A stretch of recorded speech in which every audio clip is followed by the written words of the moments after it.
That's a good question. If I go to Power BI, from Power BI, there's a get data function. If I click on get data, I can import data from a variety of sources. So one of the options would be if you use one of the content packs for Nav or Business Central, you can connect Power BI directly to those data sources. So if you click on services, there's a link here that will open up a variety of canned content packs.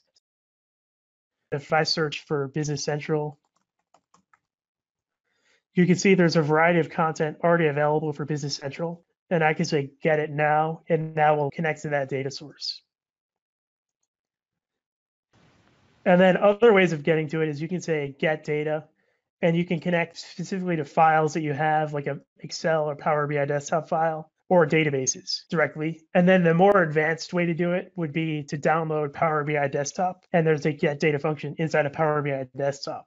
So for anything custom, you'll want to use Power BI desktop, and you can download that from the Power BI downloads option, Power BI desktop.